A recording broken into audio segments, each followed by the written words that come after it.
ফজরের সুন্নত এবং ফরজের মাঝখানে আরও একখানা দোয়া কিতাবে আসে। এই দোয়াখানা কেউ যদি 40 বার পড়ে আল্লাহ তারে গাইবি দনের সংবাদ দিবেন। দেখি আপনাদের এই দুনি বানানো যায় কিনা। ফ্রিভাবে গেলাম না, আমি আমেরিকায় গেলাম না, লন্ডনে গেলাম না, সৌদিতে কোথাও, গড়ে বসে বসে আমি দন পাই। আল্লাহ তালা দেওয়ার চাইলে কীভাবে দিতে পারেন। ইব্রাহিম খাওয়াসব রহমতুল্লাহ হজের শহরে খানি নাই টাকা নাই, নিরিবিলি বসে দোয়া শুরু করে দিয়েছেন। উঙ্গানু বাবা এসে গেছে, হঠাৎ করে একজন সুন্দর মানুষ এসা কয়, আর উঙ্গাইও না, এই নও পানি দিলাম, এই নও খানি দিলাম, এই নও টাকার বান্ডিল দিলাম। উনি বলেন, কে আপনি? চিনলাম না যে। বলে, আপনি আমাকে চিনবেন না, আমি হইলাম বেহেশতের দারোগা রেদওয়ান ফিরিস্তা। আপনি যখন আল্লাহর কাছে দোয়া করছিলেন, আল্লাহ আমার নাম ধরে বলছেন আপনাকে দেওয়ার জন্য। এই বললাম এক ঘটনা। আর একটা আসিফ ইবনে আবিন নজুদ রহমতুল্লাহ আলাইহি, উনি অভাবে পড়ে নিরিবিলি জায়গায় বসে আল্লাহর কাছে দোয়া শুরু করে দিয়েছিলেন। দোয়ার মধ্যে তিনি গাইবি টাকার ব্যাগ পাইছিলেন। মাফ করবেন, আপনাকে এই ময়দানে কাজ না করা পর্যন্ত বুঝে আসবে না, শোনাতে আশ্চর্য লাগবে। ময়দানে আসেন, কাজ করেন, আপনিও পাইবেন, বিশ্বাস করেন, একদিন করেন। ব্যাগটা উনি খুললেন, দোয়া বন্ধ করে খুললা দেখেন এক সাইডে 22 করা 80টা স্বর্ণ মুদ্রা, মানে 80 বড়ি স্বর্ণ, আর অপর সাইডে তুলা দ্বারা বেষ্টনী স্বর্ণের একটা পাথর। সুবহানাল্লাহ বলেন। এই ময়দানে কাজ করেন, আপনিও পাবেন।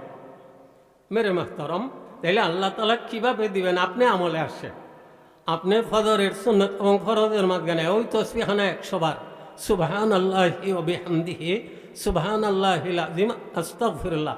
এরপরে আরো কানার দোয়া আপনি যদি 40 বার পড়েন, আল্লাহ আপনাকে গায়বী দনের সংবাদ দিবেন। দোয়াখানা কি? ইয়া হাইয়্যু ইয়া কাইয়্যুম লা ইলাহা ইল্লা আনতা বিরহমাতিকা আস্তাগীথ। ইয়া হাইয়্যু ইয়া কাইয়্যুম লা ইলাহা ইল্লা আনতা বিরহমাতিকা আস্তাগীথ। 40 বার পড়েন ফজরের সুন্নত এবং ফরজের মাঝখানে। একটু আগে আগে উঠেন, দৌড়াদৌড়ি কইরা যাইয়া কোনো রকমে ফরজের শরিক হইলেন, ঠগা খাইলেন, এই না। সুন্দরভাবে সময় লইয়া সুন্নত ঘরে পড়েন, মসজিদের দিকে রওনা দেন, ফরজের আগে আগে এই আমলগুলো আদায় করেন। আল্লাহ আপনারে দুনিয়ায় ধনী বানাইয়া, আল্লাহ আপনারে সুস্থতার নিয়ামত দিয়া, পরকালে আল্লাহ আপনারে বেহেশতের মেহমান বানিয়ে দিবেন।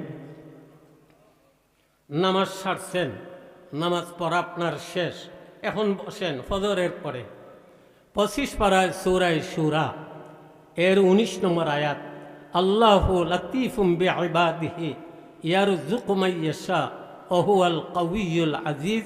এই আয়াতের তফসির খুললা দেখেন। এই আয়াতের তফসিরে আসে, ফজরের পরে এই আয়াত কানা কেউ যদি 70 বার করে পড়ার অভ্যাস করে, হাজি ইমদাদুল্লাহ মুহাজির মক্কি রহমতুল্লাহ আলাইহি বলেন, এটা পরীক্ষিত আমল। এই আমলওয়ালা মরণ পর্যন্ত কোনোদিন অভাব চিনবে না। নেকি তো নেকি পাবেন, আল্লাহ দুনিয়ার লাইনে আপনাকে ধনী সুখী বানিয়ে দিবেন। এটা পরীক্ষিত আমল।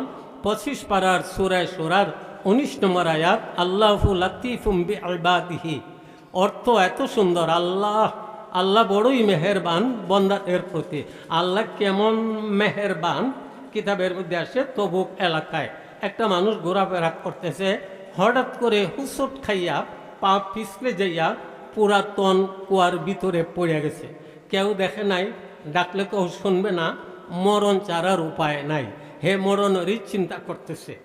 এর মধ্যে কিছুক্ষণ পরে দেখতেছে একটা বিষধারী সাপ তার দিকে আসতেছে। মনে মনে ভাবতেছে, হয়তো বেশ কদিন থেকে বুকা থেকে মারা যাইমু, এখন তো সাপ আইসি আমাকে নেট দিবে, খাইয়া নিবে, আমার জীবন শেষ।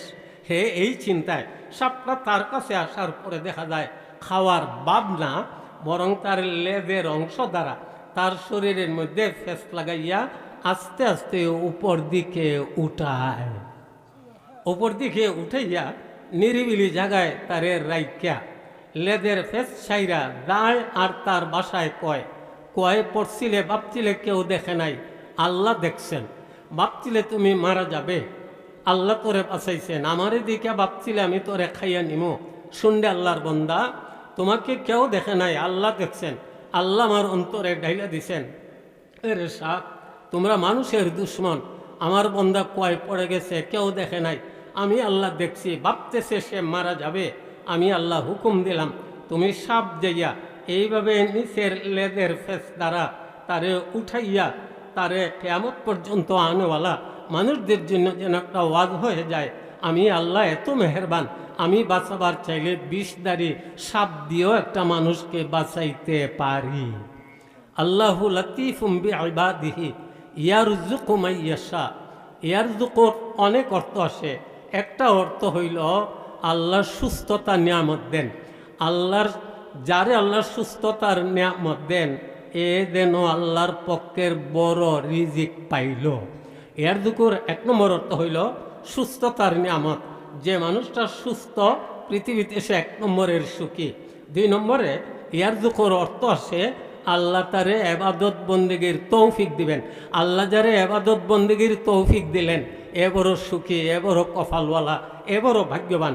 তিন নম্বরে ইয়ারযুকু মান ইয়াশা, সরাসরি আল্লাহ তাআলা আল্লাহর গায়বী ধনের ভান্ডার থেকে আল্লাহ তারে রিজিক দিবেন, আল্লাহ তারে ধন দিবেন। আল্লাহর গায়বী ধনের ভান্ডার কোথায়? সাত আসমানের উপরে, আল্লাহর আরশের নিচে। এই আয়াতখানা আপনি যদি প্রতিদিন ফজরের পরে 70 বার করে পড়তে পারেন, এটা পরীক্ষিত আমল। এই আমলওয়ালা মরণ পর্যন্ত কোনোদিন অভাব চিনবে না। আওয়াজ দিয়ে সবাই বলেন, এইভাবে আমল করতে সবাই রাজি আছেন? আরও জোরে কোন রাজি আছেন? অনেক মেহমান আছেন, ওনারাও কথা বলবেন, আমি একাই লম্বা সময় নিব তা হইতে পারে না। আর একদিনে সব কথা তো বলাও যায় না।